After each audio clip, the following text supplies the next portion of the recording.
जब कोई व्यक्ति आपको किसी चीज के लाभ गिनाए, शराब के लाभ अगर कोई आपको गिना रहा है, इसका मतलब क्या है कि वो आपको शराब पिलाना चाहता है। और जब कोई व्यक्ति आपको शराब के दोष बताए, इसका मतलब यह है कि वो आपको शराब छुड़ाना चाहता है। अब अर्जुन ये साधना छोड़ना चाहता है। जब कोई सत्य के मार्ग पर चलना शुरू करता है, उसके दुश्मन अनायास बढ़ने शुरू हो जाते हैं। उसे घबराना नहीं चाहिए। पहली चुनौती क्या है? अदृश्य की चुनौती है, उधर दिखाई नहीं पड़ रहा है। दूसरी चुनौती मैं और अपने की चुनौती। तीसरी चुनौती कि शत्रु तो मूर्ख है। चौथी, अपने आप को समझदार दिखाने की कोशिश कि भगवान हम और आप, अरे तो कौरव तो पागल है, हम आप ये गलती कर रहे हैं और कुल दोष होने जा रहा है। तो मैंने कहा समाज एक व्यवस्था है। अब अगले श्लोक में जो बात अर्जुन कहेगा वो अंतिम प्रहार करेगा, अंतिम लास्ट बाजी चलेगा। वो एक तगड़ा दांव मारेगा, तगड़ा। जैसे आपके पिताजी ने कहा आईएएस की तैयारी करो, आपने कहा पढ़ने में मन नहीं लगता मेरा, और मान लो 4 साल तैयारी की, कहीं सिलेक्शन नहीं हुआ तो मैं भीख मांगने लगूंगा, परिवार भी मिट जाएगा, आप रिटायर हो जाओगे, आपकी पेंशन से किसी का घर नहीं चलेगा, आजकल पेंशन वैसे भी नहीं मिल रही है। अंतिम प्रहार करेगा, दोष गिनाएगा, दोष। जब कोई व्यक्ति आपको किसी चीज के लाभ गिनाए, शराब के लाभ अगर कोई आपको गिना रहा है, इसका मतलब क्या है कि वो आपको शराब पिलाना चाहता है। और जब कोई व्यक्ति आपको शराब के दोष बताए, इसका मतलब यह है कि वो आपको शराब छुड़ाना चाहता है। अब अर्जुन ये साधना छोड़ना चाहता है, तो अब इस साधना के दोष गिनाएगा वो, और इतना भयंकर भयंकर दोष गिनाएगा कि भगवान कृष्ण को हंसी आएगी। तुलसी कह चित बिलास जग, बूझत बूझत जाने। बड़ी मुश्किल से ये आंख खुलती है, बहुत मुश्किल से, बड़ी पीड़ा होती है।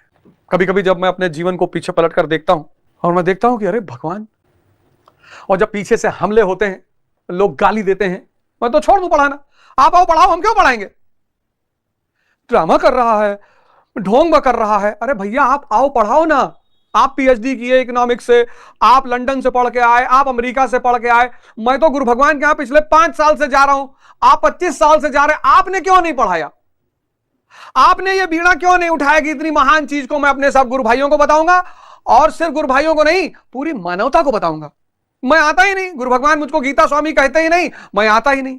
लेकिन जब मैंने इसे पढ़ा और समझा और जब जीवन में इंप्लीमेंट किया और दुर्योधन से मैं बचने लगा, स्त्री पर नजर गई और दुर्योधन बाहर भागा, क्योंकि दुर्योधन की रुचि है प्रकृति में, स्त्री देखेगा बाहर भागेगा, कार देखेगा बाहर भागेगा, पैसा देखेगा बाहर भागेगा। तो भजन की अवस्था ने क्या किया? दुर्योधन पर नजर गड़ा दी कि ना, तो दूषित धन कम होने लगा और आत्मिक संपत्ति बढ़ने लगी। धनंजय, अर्जुन ध्यान के साथ 5 पति भी हो गए। धर्म, अनुराग, भाव, नियम, सत्संग, ये सब इसी ने तो बताया। अगर मैं ये ग्रंथ नहीं पढ़ता तो 10-20 हजार साल तक ध्यानवान करता रहता, कुछ नहीं होता, रास्ता मिल ही नहीं रहा था। दुर्योधन दिखाई नहीं पड़ रहा था, भीष्म पता ही नहीं चल पा रहा था कि चिंतन पद्धति ही नहीं है। इतनी बहुमूल्य कोई कीमत ही नहीं। आप पढ़ा देते। आज आप ठेका ले लीजिए, आप पढ़ाएंगे, मैं कह दूंगा ठीक है भैया फलाने पढ़ा रहे, मैं नहीं पढ़ाऊंगा भैया, आप पढ़ाइए। पर गुरु भगवान का आदेश मिला, मैं उनसे मिलने गया शक्तिशगढ़, बहुत सारे संत महात्मा खड़े थे, सिद्धार्थ सिंह शिबू बाबा हमारे खड़े थे, आशीष महाराज जी खड़े थे, कई सारे लोग खड़े थे। वहां पे उन्होंने कहा और गीता स्वामी? मैंने कहा महाराज भगवान, तो हमें क्या पता कि अब हमसे ये काम लेने जा रहे हैं, अब हमसे कहेंगे पढ़ाओ इसको, लोगों के सामने रखो, एक्सप्लेन करो, अपने अनुभव को बांटो। मैं तो चाहता हूं घर घर में ये पढ़ी जाने लगे। शाम को मैंने कहा ना, संडे का दिन रखो सब 1 घंटा, कि इस पर फिर से चर्चा होगी, धृतराष्ट्र पर, संजय पर, दुर्योधन पर, अश्वत्थामा पर। जहां तुम कार देखो कि पापा हमारे पास स्विफ्ट है, हम लोग मर्सिडीज लेंगे, तुरंत पापा तुमको बताया कि देखो तुम्हारा दुर्योधन बाहर भाग रहा है, तुम्हारा दूषित धन बाहर भाग रहा है, देखो तुम बाहर की तरफ भाग रहे हो, अंदर आओ। ऐसे सब जब एक दूसरे को टोकने लगेंगे, क्या स्थिति हो जाएगी भारत की अगले 10 साल में? ध्यान बढ़ जाएगा, भारत जरूरत पर जीने लगेगा। 40,000 देके कोई बाल स्ट्रेट नहीं कराएगा, सबको चेहरे की चमक बढ़ानी है, सबको चेहरे की चमक बढ़ानी है? हृदय की चमक बढ़ाओ, शरीर की शक्ति बढ़ाओ, दंड बैठक करो, एक्सरसाइज करो, कुछ करो महान यार। इस देश में क्यों इतने महान महान लोग पैदा हुए थे? इतिहास भरा पड़ा है इस देश, क्योंकि धर्म मानव उत्थान का शास्त्र, मानव उत्थान का कारक, लोग धर्म से जुड़े हुए थे। आज सबका वही हाल है। आप किसी को नहीं कह सकते कि हिंदू खराब हो गया, मुसलमान, सबका जो चार्ट मैंने बनाया ना, ये चार्ट अपने घरों में दिखाइएगा आप, ये चार्ट दिखाइएगा। आज सबका ये हाल हो गया है साहब। पर कह रहे पता नहीं कहां से ये हो रहा है, कह रहे पता नहीं कहां से हो रहा है, कैसे जमाना खराब, कुछ नहीं खराब हुआ। वो जो आदर्श का सोर्स था, मनन का सोर्स था, वो माइनस में चला गया।